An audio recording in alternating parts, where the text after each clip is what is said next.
Olá, minha gente, tudo bem com vocês, gente? O meu nome é Laura, gente, pra vocês que não sabem, tá? Meu nome é Laura Maria. Mas, peraí, gente, peraí, um negócio.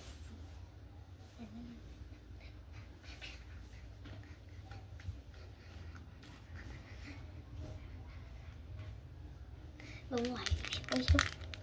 Hoje é véspera de Natal. E hoje eu vou cozinhar, preparar, temperar o frango. Tá vendo? Querem que eu pegar o franguinho? Franguinho.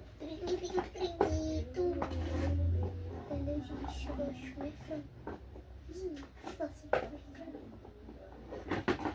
Assadinho, bem no capricho. Eu amo, vou pegar uma coxa e um frango. Aqui, ó, vou botar pra lavar.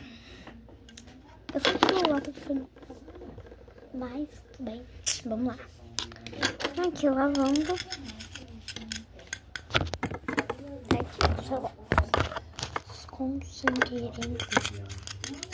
essa coxinha e o frangote. Agora esse pratinho tem que ficar aqui. Enquanto isso, eu vou pegar uma panelinha bem grande, tá? Porque tem que ser grandinha. Depende. Ah, que caber tá boa, tá? Aqui que eu vou ver. Dá certo. Gente, aqui achei um tampinho de um negócio. Vai ter parte 2 e parte 3, tá? Eu não vou negociar a minha fé.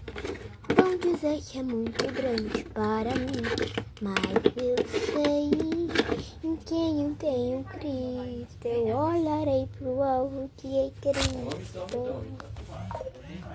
A minha coroa vão querer de mim roubar. A minha essência do mundo guardar.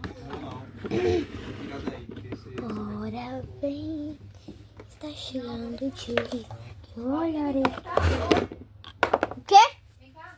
Tô indo. Espera um pouquinho. Gente, antes eu vou passar um alquinho, né?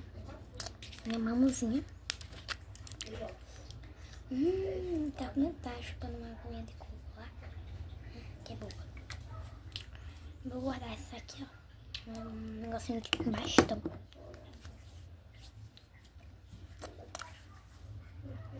Agora vamos lá. Vou comer aqui. Eu vou começar, gente, pelo frangotezinho.